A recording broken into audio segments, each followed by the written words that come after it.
Back in 2001, we were introduced to a world of truly interesting characters that at the time were engrossed in the illegal street racing scene that exists in California. And since then, we have watched them develop from people who only lived life 1/4 mile at a time to literal superheroes. But as the franchise has grown bigger and bigger, and the more we fell in love with the family's antics and shenanigans, the more we started to ignore who these people actually are. See, if you step back and looked at the picture properly, you would also realize, like I did, that the family are the villains of this franchise. Let me explain. Okay, so when the Fast and the Furious franchise first started off, the family weren't a solid unit yet. Like, they were still introducing the characters and getting us to like them. But if you remember the events of the first movie, Dominic was a criminal street racer who street raced, which is super illegal. And guess what? All of his friends did too. On top of the illegal street racing, he was also running heists where he and his friends used 3 Honda Civics to steal from truck drivers. They stole millions worth of property in truck heists. That's why Brian was sent in to infiltrate the gang as an undercover cop. And at the end of the movie, Brian helped Toretto escape. That's how he joined the dark side.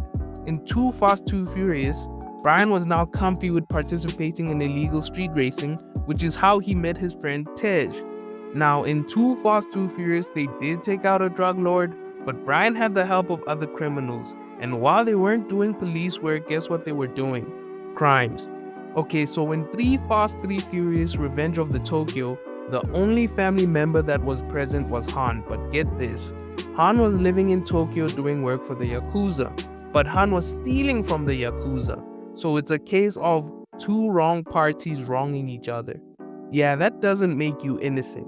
Fast forward to Fast and the Furious, and we are back doing illegal street racing and truck heists, but it's cool because now the family's gonna take on a cartel. Now remember the case I just made for two evil parties wronging each other. When two bad guys fight, it doesn't make one of them good. It's just criminals disagreeing at the end of the day. And that's what happened in this movie. But I do want to make a case for Brian. See, in this movie, Brian was a cop again, and his job was to take out Braga. He ended up teaming up with Toretto to get it done, but then guess what happens at the end of the movie? Because Toretto was a criminal and he was on the run, Brian's job was to also bring him in. And he did.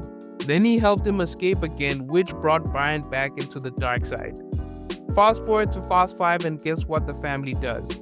They take on a crooked Brazilian politician and steal millions of his illegally obtained American dollars, and they make off like bandits.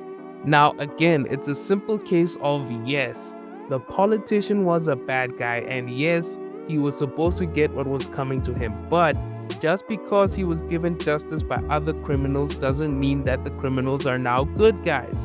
Like, if you ask me, all that illegal money that they took should have been poured back into the Brazilian economy, because that's who suffered while the politician was doing his illegal business deals.